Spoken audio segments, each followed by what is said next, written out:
o que é um planejamento estratégico.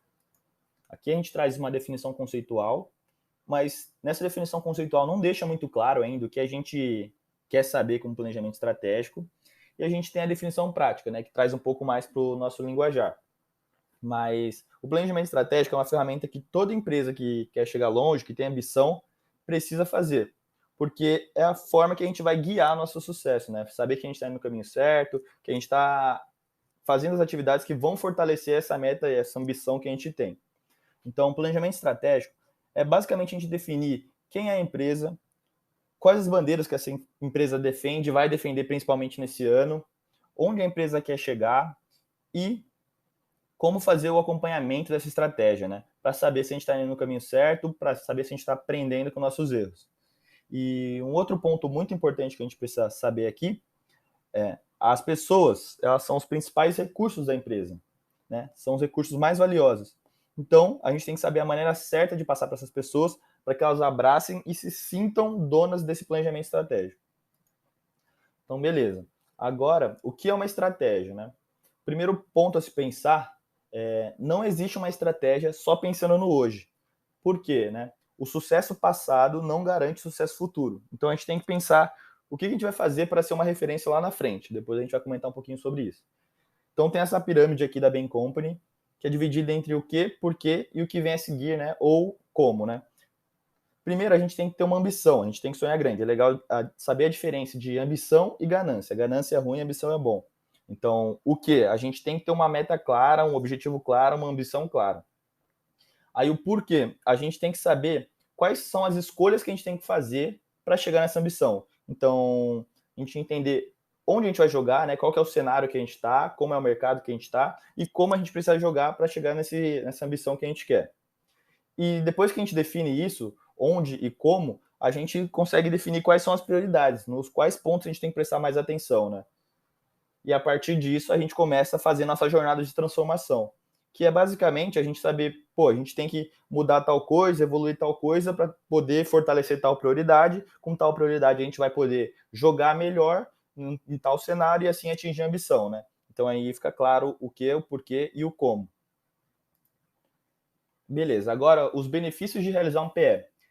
A gente não pode deixar o resultado vir quando ele quiser. A gente tem meio que ter um controle, uma previsibilidade para poder também atuar em cima disso.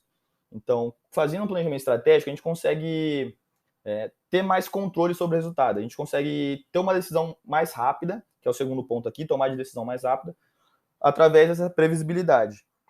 Então, a gente consegue entender qual tática dá mais certo, qual dá menos certo. A partir da tática que a gente testou agora, quais foram os resultados, e assim a gente consegue ter uma decisão mais rápida, né? A gente consegue, puta, esse caminho aqui tá dando um pouco pior, a gente pode tentar esse. Pô, esse aqui deu bom, se a gente explorasse melhor essa habilidade aqui, essa forma de fazer tal atividade, a gente pode ter um resultado maior.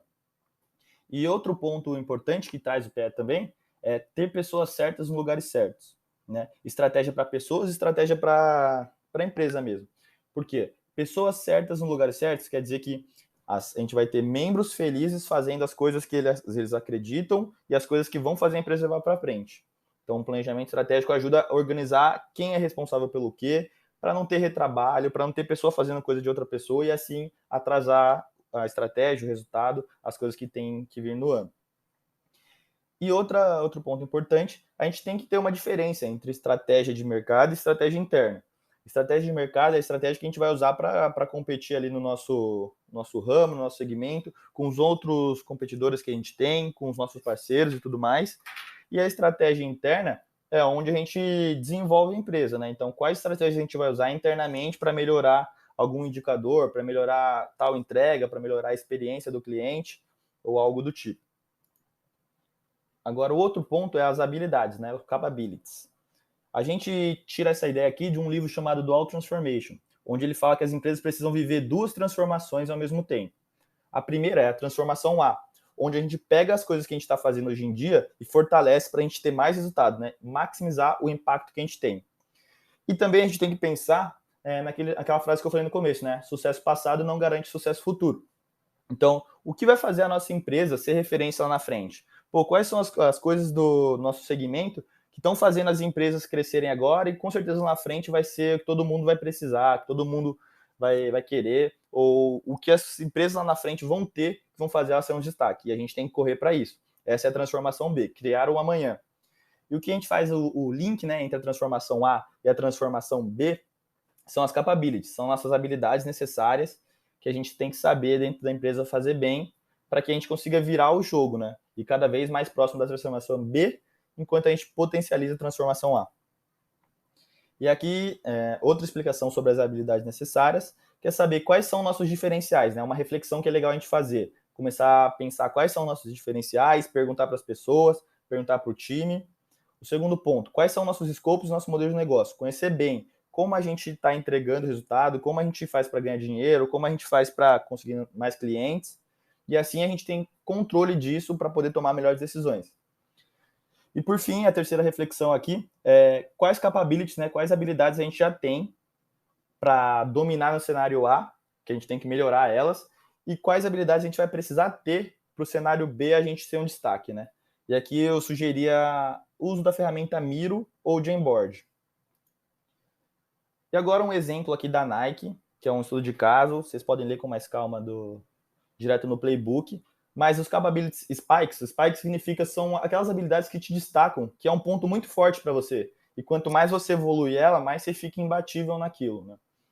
Então, aqui tem algumas capabilities da Nike para vocês terem exemplo.